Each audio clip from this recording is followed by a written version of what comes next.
S'il te plaît, ne fais pas ça. Je t'en supplie, donne-moi une autre chance. C'est fini. Tu as fait ton choix. Maintenant, assume les conséquences. On vous a menti. On vous a dit fuis, pour vous libérer, il suffit de pardonner. On vous a dit laisse tomber, c'est du passé. Et pourtant, vous êtes toujours bloqué. Non.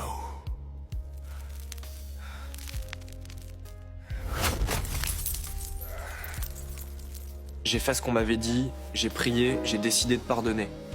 Et le lendemain matin, je me réveillais avec la même colère, la même scène en boucle. Le problème, ce n'est pas vous. C'est le processus. On nous vend le pardon comme un sentiment magique. Mais c'est faux. Chaque chiffre raconte une histoire. Chaque transaction laisse une trace indélébile. Premièrement, l'audit de la douleur. Prenez un stylo. Répondez avec une spécificité brutale. Qu'ai-je perdu? Ceci est votre psaume 13. Vous validez la dette. Ensuite, le transfert. Vous réalisez que la dette est impayable. Alors vous dites, je transfère cette dette au bilan de Dieu. Le pardon, c'est annuler la dette pour sortir de prison.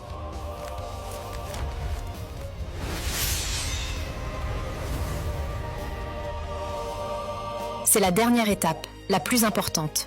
Lâcher prise sur ce qu'on ne contrôle pas demande une chose, la confiance.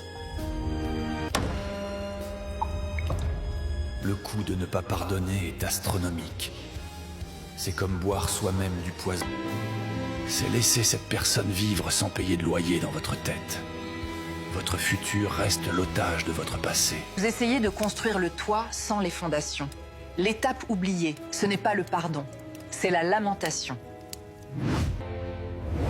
Est-ce que se lamenter semble faible? Pourtant, c'est partout dans la Bible. Job, 70% des psaumes. Le pardon n'est pas un vaccin, c'est une physiothérapie. Quand la mémoire revient, ne paniquez pas. Refaites le processus. Je ressens l'injustice, mais je retransfère la dette. Ils te croiront immobile. Ils te penseront peut-être perdu. Laisse-les croire. Avant d'aller plus loin, laisse-moi te dire ceci. Ta douleur n'est pas imaginaire.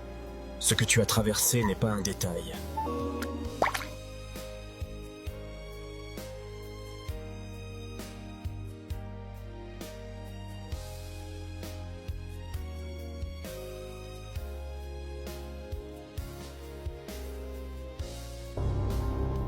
On vous a menti.